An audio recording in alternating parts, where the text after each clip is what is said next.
पिछली श्रृंखला में हमने निराला पर विचार किया और यह जाना कि पंडित सूर्यकांत त्रिपाठी निराला, इन्हें निराला तुलसी की भांति लोकप्रिय और कबीर की तरह वाणी से अक्खर, स्वभाव से फक्कर और भाषा के डिक्टेटर थे। यानी भाषा या कविता उनके अनुसार चलती थी, वो भाषा के और कविता के और न सामाजिक परंपराओं के अनुसार चलते थे, बल्कि कबीर की भांति ही इन्होंने समाज में व्याप्त बुराइयों पर, कुप्रथाओं पर प्रहार किया। इन्होंने छूत, ऊंच नीच के भेदभाव का भी खंडन किया, क्योंकि यह तो सभी जानते हैं कि जब तक हमारे अंदर से छुआछूत, ऊंच नीच की भावना नहीं जाएगी तब तक सामाजिक एकता स्थापित नहीं होगी। तो इन्होंने न केवल वाणी से या केवल अपनी लेखनी के माध्यम से, बल्कि व्यवहारिक रूप से भी इन्होंने छुआछूत या सामाजिक कुप्रथाओं का विरोध किया।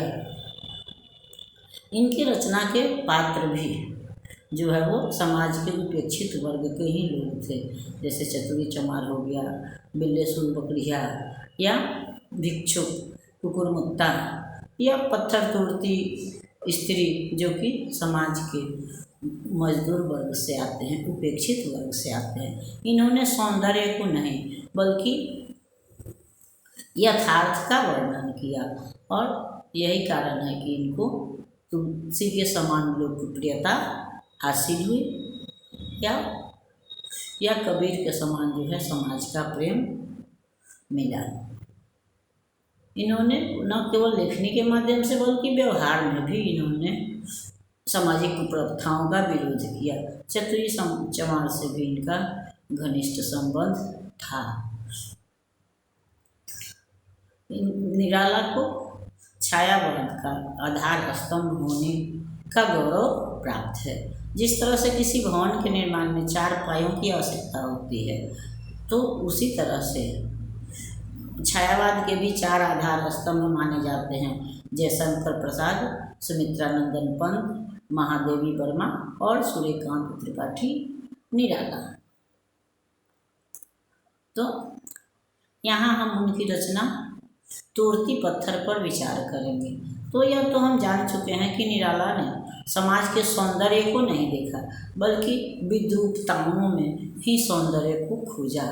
उनको मजदूर वर्ग ने आकर्षित किया, यानी मेहनत के प्रति उनका आकर्षण था, न कि जमींदारी और रईसी के प्रति या रूप के प्रति, बल्कि उनके नज़र में गुण महत्वपूर्ण था।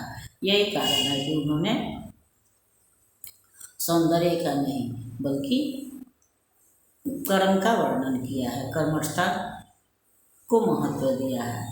यह प्रस्तुत रचना तोड़ती पत्थर जो है इसी का प्रतीक है, जहाँ पर कि इलाहाबाद में सड़क के किनारे एक इमारत के नीचे पत्थर तोड़ती हुई मेहनत कश सांवरी सलोनी युवती का वर्णन है, जो पत्थर तोड़ती है लेकिन उसके अंदर आत्मग्लानि नहीं है बल्कि आत्मगौरव है।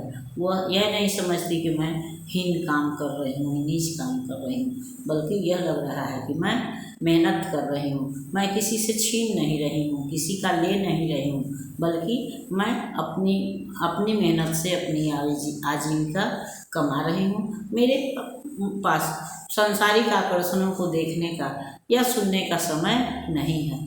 इसलिए वह एक बार ऊपर देखती भी है और फिर अपने काम में लग जाती है।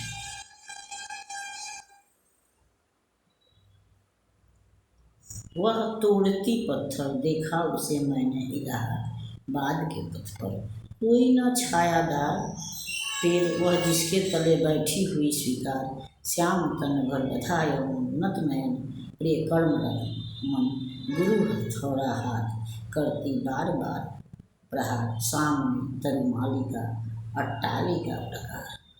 तो कवि कहते हैं कि उन्होंने इलाहाबाद में सड़क के किनारे किसी इमारत के नीचे एक औरत को पत्थर तोड़ते हुए देखा। जिसके हाथ में भारी हथौड़ा उसके हाथ में था, जिससे वह बार बार पत्थरों पर प्रहार करके उनके छोटे छोटे टुकड़े बना रही थी, जिनका उपयोग मकान के निर्माण में होता है। उस इमारत के सामने कोई छायादार वृक्ष भी नहीं था जो उसको छाया दे सके, बल्कि तपती हुई धूप में, चिलचिलाती धूप में वह सड़क के किनारे बैठी हुई अपने मजबूत हाथों से भारी हथौड़ा लेकर के और बार बार प्रहार करके पत्थरों को तोड़ रही थी। सामने क्या था, तो ऊंचे ऊंचे महल थे, अट्टालिकाएं थी। प्रकार का मतलब भी भवन ही होता है, मकान का भवन का पर्यायवाची है।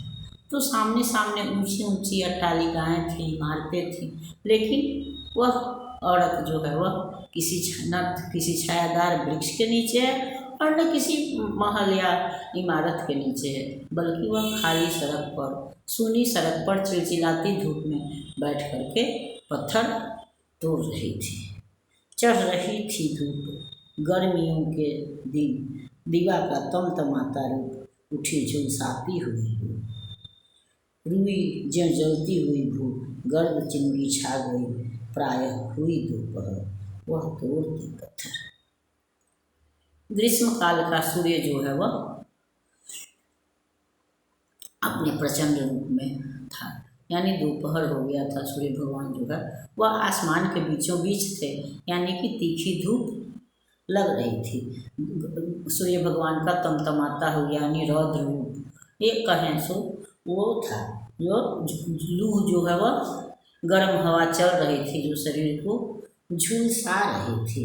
रुई के समान पृथ्वी जो है वह गर्मी से जल रही थी, और इससे क्या है, जो धूल भी उड़ रही थी, तो लगता था जैसे गरम गरम धूल के कण जो है वह आग की चिंगारी हैं, यानी कि बहुत ज़्यादा गर्मी थी।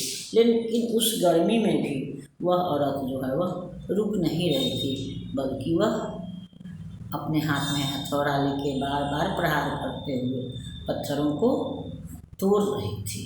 और उसका यह रूप जो है वह कवि को आकर्षित भी करता था और करुणा विगलित भी करता था, कि आदमी को जीवन धारण करने के लिए या मजदूर वर्ग को जीवन यापन करने के लिए कितना संघर्ष करना पड़ता है, लेकिन यह संघर्ष जो है उनको स्वाभिमानी बना देता है, उसमें आत्मबल का संचार करता है। वो झुकते नहीं हैं, टूटते नहीं हैं, बल्कि मेहनत के बल पर अपनी दुनिया बसाते हैं, चलाते हैं। और देखते देखा मुझे तो एक बार उस भवन की ओर देखा छिनतार, देख कर कोई नहीं देखा मुझे उस दृष्टि से जो मार खा कोई नहीं। जब उसने मुझको यानी कवि को अपनी तरफ देखते हुए देखा, तो एक बार उसने कवि की तरफ देखा और फिर उस भवन की ओर देखा जिसके निर्माण के लिए वह पत्थर तोड़ रही थी।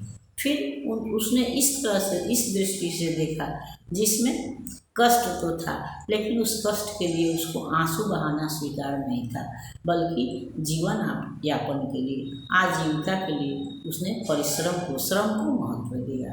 और वह अपनी आजीविका कमा रही थी, भले ही उसको पत्थर तोड़ना पड़े तो क्या है, लेकिन उसके अंदर स्वाभिमान है, स्वावलंबन है, जो कि कवि को अपने तरफ आकर्षित करता है। और महल में रहने वाली किसी रूपसी युवती या झूला पर झूलती हुई रूपसी युवती के बजाय कवि को वह पत्थर तोड़ती हुई औरत जो है वह ज़्यादा आकर्षित करती है। सजा सहज सितार सुनी मैंने वह नहीं थी, जो थी सुनी झंकार, एक क्षण के बाद वह कांपी सुघर, ढोलक माथे से गिरे श्रम शिकर, लीन होते कर्म में फिर ज्यों कहा मैं तोड़ती पत्थर।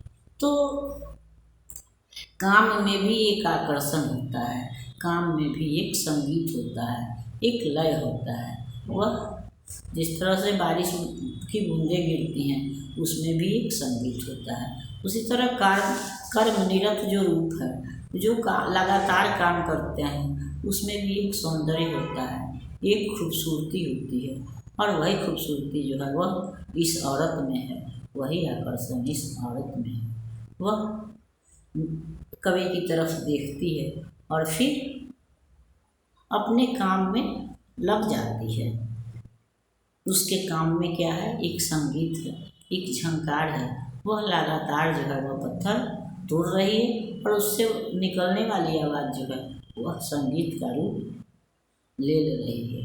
वो उस भीषण गर्मी में भी एक क्षण के लिए वह गर्मी से तिलमिलाती तो जरूर है, कांपती तो जरूर है, लेकिन फिर वह अपने सुघर या सुदृढ़ हाथों से हथौड़े का प्रहार करती हुई नज़र झुका करके फिर पत्थर तोड़ने लगती है, जैसे वह कह रही हो कि मेरे पास न तो आराम करने का समय है, न सांसारिक आकर्षणों को देखने का समय है, बल्कि मुझे तो काम करना है ताकि मेरी आजीविका चल सके या मेरा भविष्य जो है वह सुरक्षित हो सके।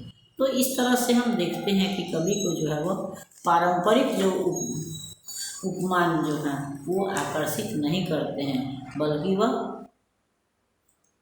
सामाजिक परंपराओं का विरोध करते हुए नए उपादानों का की तरफ आकर्षित होते हैं। अगली श्रृंखला में हम नागार्जुन पर विचार करेंगे। तब तक अगर यह श्रृंखला आपको पसंद आती है तो इसको लाइक कीजिए, सब्सक्राइब कीजिए। तब तक के लिए धन्यवाद।